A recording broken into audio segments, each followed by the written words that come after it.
नमस्कार, आप सभी का स्वागत है एनडीटीवी राजस्थान पर और मैं हूं आपके साथ शुभेंदु सिंह। रिश्तों की आड़ में जिंदगी से खिलवाड़ हो रहा है, यही मुद्दा आज सबसे बड़ा मुद्दा है। और इसलिए सबसे बड़ा इसलिए हम कह रहे हैं क्योंकि जिंदगी पर जब अजब रिश्ते भारी पड़ते नजर आ रहे हैं। देश में कई शहरों से रिश्तों की ऐसी अजब केमिस्ट्री सामने आ रही है कि दिमाग चकरा जा रहा है। सारे समीकरण फेल नजर आ रहे हैं और रिश्तों की अजब पहेली अब सामने आ रही है। जयपुर से एक ऐसा ही मामला सामने आया जहां चाचा भतीजे की लव स्टोरी, 23 पेज का लव लेटर और फिर प्यार को भगवान के पास साबित करने के लिए भतीजे का सुसाइड का चौंकाने वाला मामला, जिससे सब हैरत में हैं। माना जा रहा है कि चाचा भतीजे एक नहीं हो सके तो भतीजे ने सुसाइड का रास्ता अपना लिया। तो वहीं जयपुर में ही एक पत्नी ने अपने बॉयफ्रेंड के साथ मिलकर पति को इतना टॉर्चर किया कि पति को सुसाइड जैसा बड़ा कदम उठाना पड़ गया। अब पुलिस ने इस मामले में पत्नी और उसके प्रेमी को गिरफ्तार कर लिया है। तो वहीं सबसे सनसनीखेज मामला इंदौर से सामने आया, जो इस वक्त सोशल मीडिया पर खूब छाया हुआ है। मामला है राजा हत्याकांड का, जहां पत्नी सोनम ही अपने पति राजा की हत्या की मास्टरमाइंड बताई जा रहे हैं। पुलिस के मुताबिक सोनम ने अपने बॉयफ्रेंड राज कुशवाहा के साथ मिलकर इस हत्याकांड को अंजाम दिया था। हत्या के लिए सोनम ने अपने प्रेमी के साथ मिलकर के और 3 कॉन्ट्रैक्ट किलर हायर किए थे। तीनों ही मामले बेहद चौंकाने वाले हैं और सोचने पर मजबूर करने वाले हैं कि आखिर समाज किस दिशा में जा रहा है। क्या पति पत्नी जैसा पवित्र रिश्ता भी अब बेईमानी हो चला है? क्या ऐसे बेढंगे रिश्तों के लिए जिंदगी कुर्बान की जा सकती है? यही आज का सबसे बड़ा मुद्दा रहेगा और इन्हीं सब सवालों के जवाब हम इस चर्चा के दौरान जानेंगे। एक्सपर्ट्स का एक पैनल भी हमारे साथ कार्यक्रम में जुड़ेगा। लेकिन आपको बताएं कि जैसा जयपुर में चाचा भतीजे का लव एंगल सामने आया, तो सवाल ये कि रिश्ते अब तार-तार हो रहे हैं, अलग अलग रिश्ते नजर आ रहे हैं और उस सब के बीच में भतीजे ने आखिर सुसाइड क्यों कर लिया? उस सुसाइड लेटर में क्या सामने आया था? जब सुसाइड किया गया उससे पहले भतीजे ने उस नोट के अंदर क्या लिखा था, उस चिट्ठी के अंदर क्या लिखा था, वो क्या बातें हैं जो अब पर्दे के पीछे थी लेकिन सामने आना बाकी है? चाचा भतीजे को लेकर के जो प्यार की बात सामने आ रही है और जैसे कि हम बता भी रहे हैं कि उस चिट्ठी के अंदर क्या है, क्या उस चिट्ठी से खुलेंगे बहुत सारे राज? इसी पर एक रिपोर्ट आपको दिखाते हैं, उसके बाद चर्चा की शुरुआत करेंगे।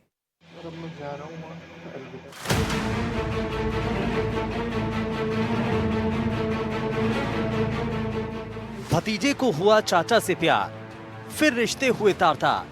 23 पन्नों का सुसाइड नोट, प्यार में भतीजे ने दे दी जान। प्यार एक ऐसा एहसास होता है जो किसी से भी कभी भी और कहीं भी हो सकता है। राजस्थान के जयपुर में एक युवक को अपने ही चाचा से प्यार हो गया। दोनों के बीच संबंध भी बन गए, लेकिन फिर कुछ ऐसा हुआ कि युवक ने अपनी जान दे दी। मामले में नया मोड़ तब सामने आया जब मृतक के भाई के हाथ 23 पन्नों का लव लेटर लगा। फिर उसने चाचा और एक अन्य शख्स के खिलाफ उसके भाई को सुसाइड के लिए उकसाने का केस दर्ज करवाया। ये सुसाइड नोट मृतक के भाई ने उसकी अलमारी से बरामद किया। 23 पेज के सुसाइड नोट में मृतक के नाम से उसके चाचा और चाचा के दोस्त के लिए काफी चौंकाने वाली बातें लिखी हुई हैं। नौकरी की तलाश में युवक बाहर गया। चाचा और बलराम के साथ रह रहा था। दोनों जालूपुरा में किराए पर रहते थे। जयपुर में अलग जगहों पर काम करते थे। समय सिंह युवक का दूर का रिश्तेदार था। समय सिंह के खिलाफ परिवार ने शिकायत दी। आत्महत्या के लिए उकसाने का आरोप है। अलमारी में रखा मिला सुसाइड नोट, साजिश के तहत दबाव और ब्लैकमेलिंग का आरोप, समय सिंह के कारण युवक की मौत का खुलासा। मृतक के भाई का आरोप है कि मोबाइल चैट से परिजनों को पता चला कि आरोपी समय सिंह ने युवक की भावनाओं से खिलवाड़ किया। युवक शारीरिक मानसिक तौर पर परेशान था। युवक की अश्लील फोटो वीडियो बनाई गई थी। आरोपी ने वीडियो वायरल करने की धमकी दी। वायरल करने की धमकी देकर कुकर्म करता था। ब्लैकमेलिंग से परेशान युवक ने सुसाइड किया। युवक के पास 23 पेज का सुसाइड नोट मिला। सुसाइड नोट के आधार पर केस दर्ज किया गया। मृतक है छगन सिंह, जो कि गार्ड का काम करता था और अपने एक दूर के रिश्तेदार समय सिंह और अन्य के साथ में जालूपुरा इलाके में कोई किराए के मकान में रहते थे ये लोग। उसने सुसाइड किया, जहर कुछ खा के। उसका पोस्टमार्टम करा दिया था हमने।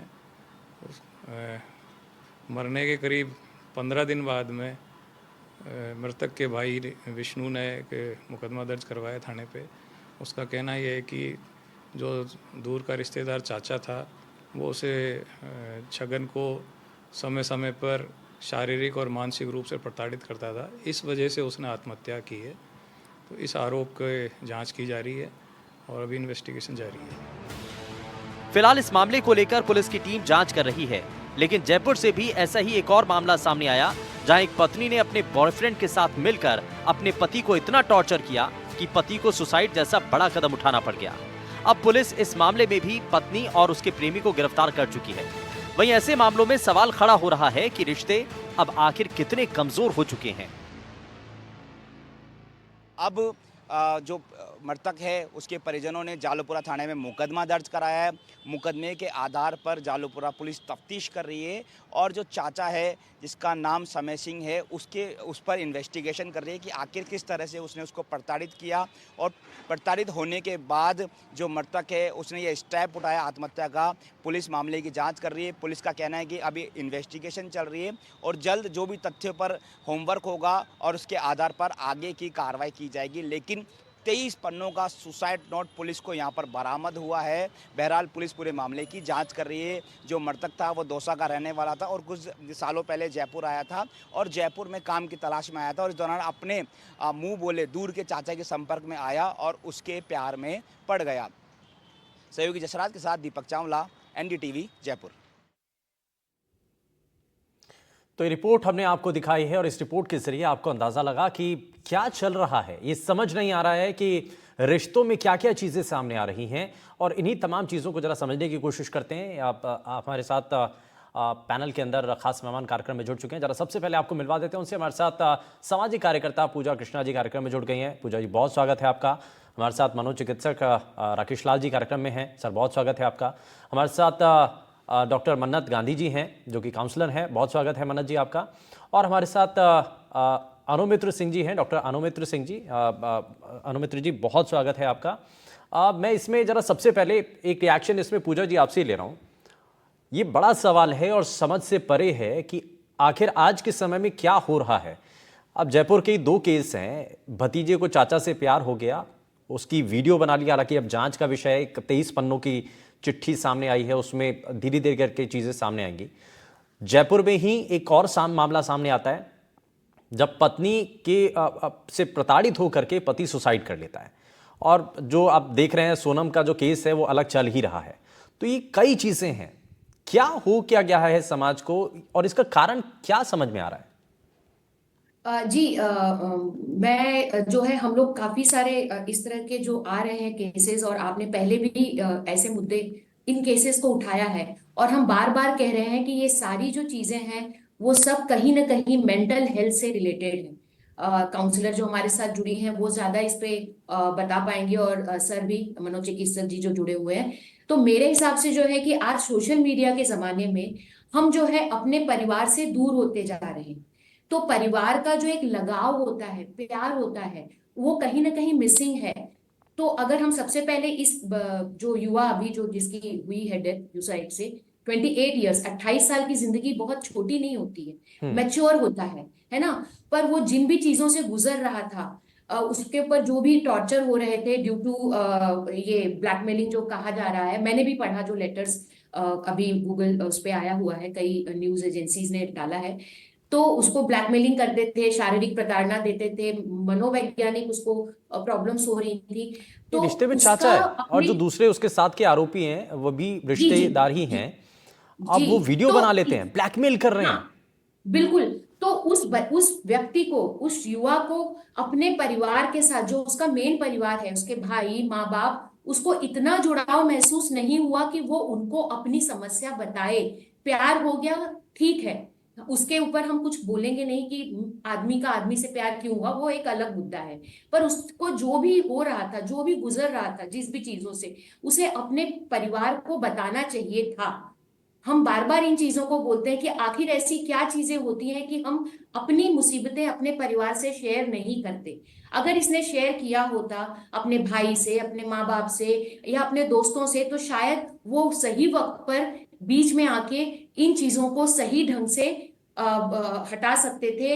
इसका कोई भी तो हल इस निकाला वाले जा केस सकता में तो शायद ये भी हो सकता है उसको डर होगा कि भाई चाचा है रिश्ते में, मैं एक लड़का हूं, तो शायद इस बात का भी डर हो सकता है। सामाजिक डर, जी सामाजिक जी डर हो सकता है। जी, तो इसमें हमें जो है अपने जो भी हमारे फैमिली मेंबर्स बाहर रहते हैं, मुझे एज अ अभिभावक अपने बच्चे को एक क्लोजनेस लानी चाहिए, उसको ये विश्वास दिलाना चाहिए कि जो भी है कैसा भी होगा तुम हमें बताना, समाज को साइड में रखो, हमें बताना, हम तुम्हारे साथ खड़े हैं, जो भी समस्या होगी हम मिलजुल कर उसको डट कर सामना करेंगे। जब वो विश्वास उसके अंदर आता, अगर वो होता, तो शायद वो अपने परिवार में ये बातें जरूर करता और आज ये दुखद दुखद घटना हमें देखने को नहीं मिलती। और इसी का फायदा उसके जो चाचा है या उनके दोस्त हैं, ऐसे लोग उठाते हैं कि ब्लैकमेलिंग करते हैं या जो बोलते हैं, क्योंकि उन्हें पता है कि ये परिवार में जाके बताएंगे नहीं और हम अपनी मनमानी कर सकते हैं। तो ठीक मेरे है, हिसाब से परिवार को और प्रगाढ़ होने की जरूरत है यानी कि और परिवार क्लोज आने टच की में रहना जरूरत चाहिए, बातचीत करते रहना चाहिए। है। जी। और मैं जरा राकेश सर के पास चल रहा हूँ, आप यशोदा हॉस्पिटल से जुड़े हुए हैं। राकेश सर, एक चीज़ इस पे थोड़ा सा बताइए सर। हम देख रहे हैं कि जो अगर इस भतीजे वाले केस में, चाचा भतीजे के केस में है कि भाई परिवार से नहीं पता था, बाद में जब परिवार के लोगों को पता चलता है उस सुसाइड नोट से या जो वो लेटर जो है, जो चिट्ठी जो मिली है, उस चिट्ठी के जरिए बहुत कुछ चीज़ें साफ होती हैं। अब सोनम वाले केस में भी ये सामने आ रहा है कि भाई पहले से क्या इनके बारे में पता नहीं चलता है, क्योंकि परिवार के लोगों से भी जब पूछा जा रहा है उनको लगता है, और आसपास के लोगों से भी पूछा जा रहा है कि भाई क्या कभी लगा आपको हाव भाव से कि ऐसा हो सकता है? उनको लगा, बार बार ये कह रहे हैं कि ऐसा तो लगता ही नहीं था कि ऐसा कर देंगे ये। तो ये अचानक से ऐसा अंदर ही अंदर कैसे सब कुछ, इतनी बड़ी प्लानिंग जो है या इतना सब कुछ कैसे चल रहा होता है? सोनम का केस आप देखिए कि कितनी बड़ी प्लानिंग उसने रच दी और वो सब कुछ अंदर अंदर। हाँ जी। ये मैं बता रहा हूँ कि एक जो आपने जो बात करी कि अचानक क्या हो गया, अचानक कुछ नहीं होता है। और सामने में कोई कुछ दिखता है और अंदर में क्या बात चल रही होती है, उसका दिमाग किस तरफ चल रहा होता है, तो वो समझना बहुत मुश्किल है। क्योंकि वो जो प्रिटेंड कर रहा है, जो जैसे दिखाना चाहता है, वो बिल्कुल अलग है। एंड अब इस जो अब चाचा भतीजा का जो केस था, ये जो जो जो भतीजा गया वहाँ पे, वो शायद अपने आप को किसी तरह अकेला महसूस कर रहा था, उसको किसी तरह की सपोर्ट मिली चाचा से, और उसको फिर उसने लगान हो गया, शारीरिक संबंध कर दिए। और जो सोसाइटी है वो बिल्कुल इसको ठीक तरह नहीं देखता। एक तो सेम सेक्स का रिलेशनशिप और एक किसी रिलेटिव के साथ, संबंध के साथ में रिलेटेड ये सेक्सुअल रिलेशनशिप, तो ये जो सोसाइटी का जो सारा जो दबाव है वो झेल नहीं पाया। और ऊपर से चाचा ने उसका काफी फायदा उठाया कि उसने वीडियो भी बना ली।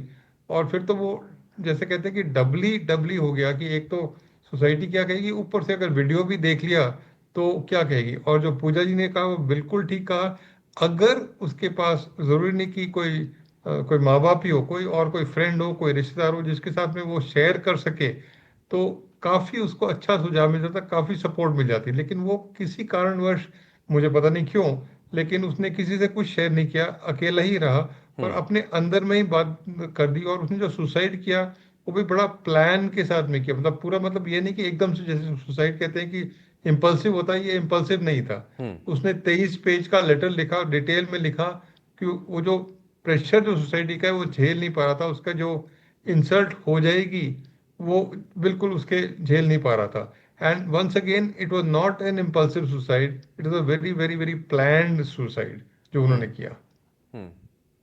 ये लेकिन अगर जैसे जैसे आप सोनम वाला केस है सर, तो ऐसे केसेस के अंदर क्या पढ़ा जा सकता है, समझा जा सकता है, हाव भाव से कुछ पता लगाया जा सकता है क्योंकि ट्रॉमा में चल रहा है, या इसी केस के अंदर भतीजे की स्थिति घर में था या आसपास कोई यार दोस्त हो, देख करके कुछ समझ में आ सकता है कि ये थोड़ा सा टेंशन में है या अलग हो जाता है, उसके कुछ इंडिकेशन होते हैं क्या?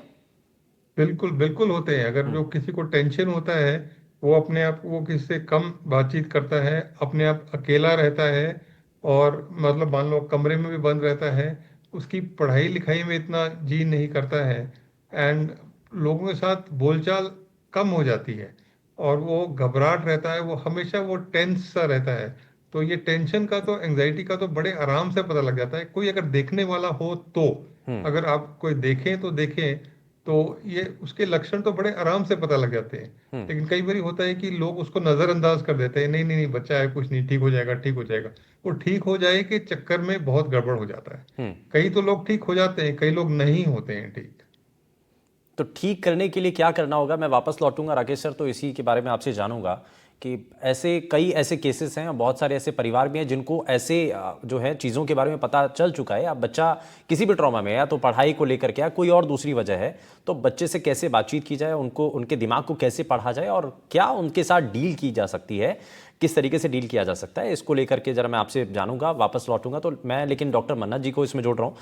मन्नत जी, एक चीज़, हम जो अलग अलग इसमें पहलू सामने आए हैं, अब जैसा आप देखिए कि जो अब वापस से सोनम वाले केस पर आ जाते हैं, ऐसे केसेस में परिवार, क्योंकि ये भी पूछा गया कि भाई कोई दबाव में शादी हुई क्या, तो वो भी कहा जाता है कि नहीं, कोई दबाव में शादी नहीं थी, राजी से थी, खुश थी सोनम। लेकिन ऐसा क्या हुआ, ये कुछ अचानक से बदला या बाद में चीज़ें बदली? जैसे भी राकेश सर ने भी बोला कि अचानक से कुछ नहीं होता है, हो सकता है चीजें कुछ थी जो बिल्ड हो रही थी, या फिर अभी क्योंकि हमारे सामने बिल्कुल सच्चाई नहीं आई है कि इसका रीजन क्या था, इसके पीछे जो उन्होंने स्टेप लिया। अगर हमारे पास उस चीज का रीजन आ जाए तो हम और जान सकते हैं कि हो सकता है उन्होंने ये इस वजह से करा हो। पर अभी क्योंकि हमारे पास रीजन नहीं है, पर हाँ, ऐसा कुछ नहीं होता कि अचानक से उन्होंने वो करा हो या इतना बड़ा स्टेप कोई आउट ऑफ इम्पल्सिविटी ऐसे ले ले। लेकिन ऐसे केसेस तो आते होंगे कि भाई शादी हो चुकी है लेकिन उसके बाद भी अफेयर है। अब इस केस में आप देखिए कि उसका जो प्रेमी है, जो राज है, उसके चक्कर में अपने पति की वो पूरी मर्डर मिस्ट्री तैयार करती है, उसकी पूरी साजिश रचती है, उसके लिए जो हायर शूटर हैं उनको वो साइन कर लेती है, उनको सुपारी दे देती है, तो इतना सब कुछ। तो ऐसे केस, हाँ, ऐसे केस आते हैं आपके सामने भी? हाँ जी, ऐसे केसेस मैंने भी देखे हुए हैं। इन सब का रीजन बहुत हम लोग अगर पहले उनका पास्ट आइडेंटिफाई करें, हो सकता है कि उनको बहुत ज्यादा लैक ऑफ सेफ स्पेस नहीं मिल रही है, उनकी लाइफ में सेफ स्पेस का काफी लैक हो रहा है, या फिर आजकल जैसे हम लोग ये सब केसेस देख रहे हैं, रिलेशनशिप की बाउंड्रीज बहुत ज्यादा ब्लर हो चुकी हैं। अगर हम वो चाचे और भतीजे वाला भी देखें तो जो एक रिलेशनशिप होता है कि चाचा का क्या रिलेशनशिप है, भतीजे का क्या रिलेशनशिप है, उनके साथ वो जो बाउंड्री है वो थोड़ी ब्लर भी हो रही है आजकल हमारे रिलेशनशिप्स में, हमारी सोसाइटी में, जिसकी वजह से भी काफी ऐसे केसेस सामने आ रहे हैं। या फिर क्योंकि हमारी सोसाइटी में मेंटल हेल्थ को लेके काफी स्टिग्मा है। अगर कोई हेल्प के लिए जाना चाहता है, हेल्प सीख करना चाहता है, उसको लेके काफी स्टिग्मा है। तो अगर कोई अंदर से प्रॉब्लम में होता है, वो थेरेपी पे जाने के लिए, कोई साइकोलॉजिस्ट पे जाने के लिए, कोई साइकेट्रिस्ट पे जाने के लिए बहुत बार सोचता है, क्योंकि लोग उनको अलग अलग चीजें बोलते हैं कि तुम्हें इसकी क्या जरूरत है, क्या तुम पागल हो गए हो। ठीक है, तो ये इस तरीके की चीज़ें कही जाती हैं, लेकिन आपको प्रेशर में नहीं आना है। सबसे पहली चीज़ ये है कि कम्युनिकेशन बना करके रखना है, परिवार के लोगों के साथ, अपने दोस्तों के साथ आपको ज़रूर कम्युनिकेट करते चलना है, ताकि जो बातचीत का स्तर है वो बना रहे। क्योंकि ज़्यादातर ऐसे केसेस तभी देखे जाते हैं जब आपका बातचीत नहीं होती है, बातचीत का गैप बन जाता है। मैं इसमें डॉक्टर अनुमित्र जी भी हैं हमारे साथ। इसमें एक चीज़ मैं आपसे ये जानना चाह रहा हूँ मैम कि थोड़ा सा इसके बारे में बताइए कि कई ऐसे परिवार हैं या कई ऐसे रिश्ते भी हैं जो कि इस स्टेज पर आ चुके हैं जहाँ पर शादी के बंधन में भी बंधे हैं या दूसरा कहीं अफेयर भी है। तो इस तरीके की कंडीशन पर क्या काउंसलिंग के तौर पर आप क्या सजेस्ट करेंगे, आप क्या करना चाहिए, और ऐसे घरों को टूटने से बचाने के लिए और ऐसी इस सिचुएशन में आने के लिए, तो उससे बचाने के लिए क्या करने की जरूरत है? देखिए शुभेंदु जी, आजकल ये बहुत ज्यादा देखने में आ रहा है कि एक तरफ शादी हो रही है, दूसरी तरफ हमारे मैरिटल अफेयर्स भी होते जा रहे हैं। हम पहले अफेयर को भी बिल्ड करते जा रहे हैं, शादी के बाद में भी हम अफेयर जो है उसको कंटिन्यू करते जा रहे हैं। ये एक तरीके से ये बताता जा रहा है कि हमने हमारे समाज को एक साइड में छोड़ दिया है और हम हमारी फ्रीडम को, हमारी सोच को उसके ऊपर बहुत ज्यादा हावी करते जा रहे हैं। एक्स्ट्रा मैरिटल अफेयर्स या तो शादी से पहले भी हैं हमारे, हम शादी के बाद भी बिल्ड कर रहे हैं। तो इसका रीजन ये है कि कहीं ना कहीं हमारे अंदर, हमारी सोसाइटी के साथ में, हमारे पेरेंट्स के साथ में, हमारे पार्टनर के साथ में एक मिसट्रस्ट का जो फॉर्मूला है वो चलता आ रहा है। हम उस पर ट्रस्ट नहीं कर रहे हैं, हम किसी के साथ में अपनी फीलिंग्स को शेयर नहीं कर रहे हैं। हमारे एक्स्ट्रा मैरिटल अफेयर्स इसलिए बनते जा रहे हैं क्योंकि हमें लगता है कि कोई दूसरा इंसान है जो हमें बहुत अच्छी तरीके से सुन रहा है, समझ रहा है, जज कर रहा है। लेकिन हर बार ऐसा हो ये कोई जरूरी नहीं। इसलिए बहुत अति आवश्यक ये है कि रिश्तों को बचाने के लिए, रिश्तों को रखने के लिए हमें एक ट्रस्ट बिल्डिंग जो है वो हमेशा करनी चाहिए, तभी जो है हम रिश्तों को बचा सकते हैं। भरोसा नहीं है शायद, इसी वजह से ज्यादा भरोसा नहीं है। हाँ, दूसरी चीज, हम किसी को कुछ सबसे बड़ी चीज है कि हम जज बहुत जल्दी करते हैं। हमारी सोसाइटी, हमारे फैमिली, हमारे रिलेशंस में जो लोग हैं वो जजमेंटल इतना ज्यादा है कि अगर हम आज अपनी कोई भी तरीके की परेशानी या बात किसी से भी करना चाहते हैं तो हमें सबसे पहले डर लगता है कि वो हमें किस तरीके से जज करेंगे। It can be in a positive form और it can be in a negative. तो सबसे बड़ी जो चीज सोसाइटी में आज चल रही है वो जजमेंट की चल रही है, and second is the mistrust. तो जब हम इन दोनों के साथ में कोप अप कर लेंगे तो शायद हम इस परेशानियों से बाहर आ पाएंगे। जब हम देखेंगे कि हमारे समाज के अंदर जो है वो रिलेशंस जो है वो अफेयर्स नहीं हो रहे हैं, मैरिज के बाद में नहीं हो रहे हैं, हम एक के प्रति लायबल रह रहे हैं, तो इस तरह की जो है चीजें हमें आगे देखने को नहीं मिलेंगी। लेकिन क्या हम कोई भी सुसाइड है, जैसा एक और जयपुर से केस सामने आया कि पत्नी से इतना ज़्यादा परेशान हो गया था पति कि उसने सुसाइड कर लिया। तो एक तो चीज़ ये है कि भाई जीवन खत्म करना ये कोई आखिरी समाधान नहीं है और इससे कोई सॉल्यूशन नहीं है।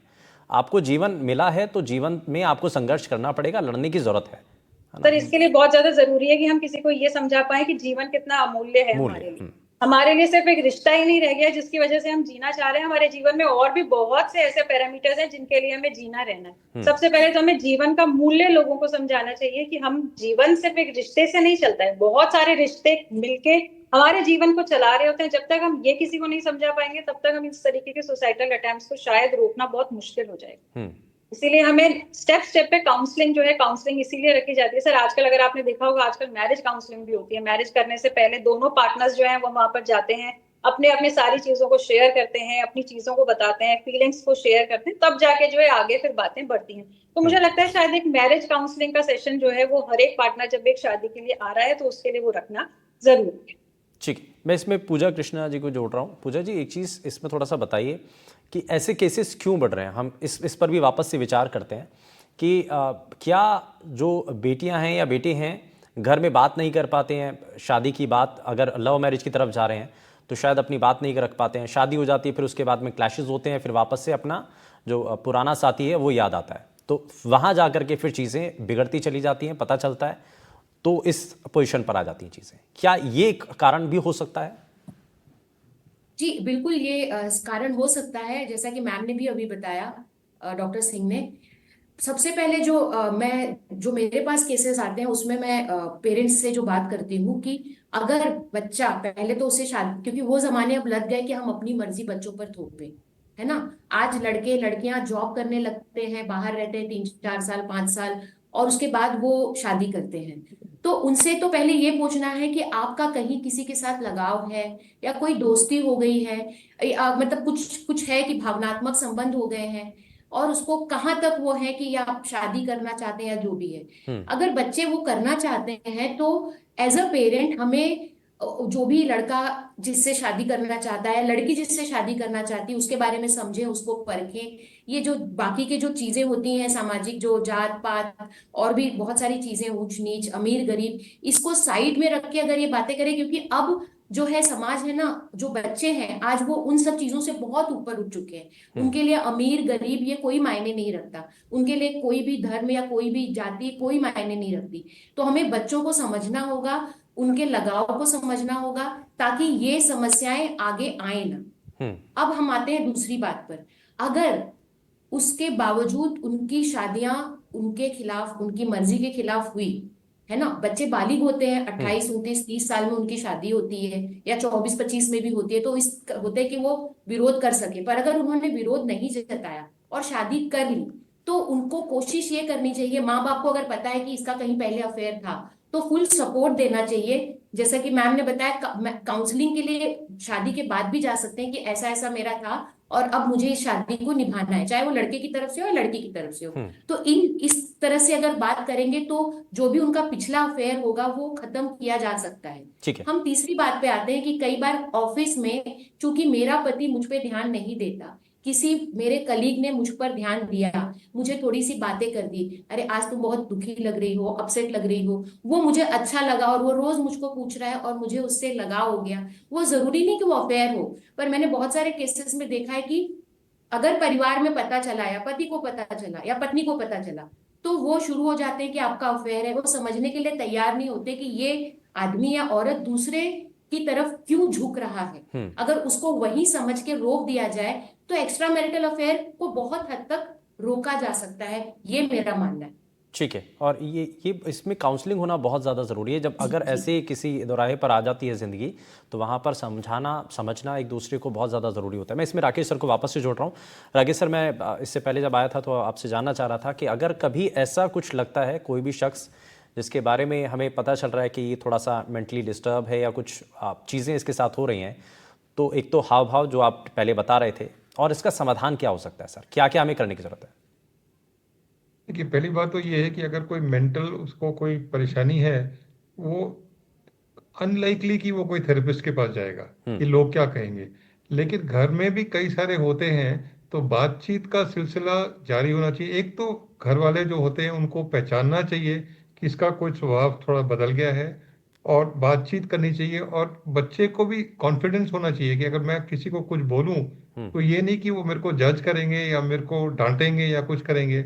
अगर वो उसको लगता है कि ठीक मेरे है। को डांटेंगे तो वो चुप रहेगा, हाँ। वो नहीं बात करेगा। हाँ। और उसका फिर वो अपने आप ही वो किसी तरह का वो ठीक है। स्टेप ले सकता है, एंड हाँ। जो सुसाइड तो तक ये भी इसमें पहुंच कई सकता है। महत्वपूर्ण चीज़ें हैं सर। ये जानना बहुत ज़्यादा ज़रूरी है। खैर, बहुत शुक्रिया सभी का हमारे साथ कार्यक्रम में जुड़े। आप सभी हमारे साथ जुड़े, आपने बहुत अमूल्य जानकारी यहाँ पर हमारे दर्शकों के साथ भी साझा की है। लेकिन ये जो रिश्तों की केमिस्ट्री है, कैसे ज़िंदगी ख़त्म कर रही है, उसी को लेकर के हमने बात की, और हमारी कोशिश यही है कि आप तक ये जानकारी पहुँचा सकें और कैसे इससे बचना है, ये हमने आपको इस कार्यक्रम के जरिए बताने की कोशिश की। रुक रहे एक छोटे से ब्रेक के लिए, आपका ही मत जाएगा।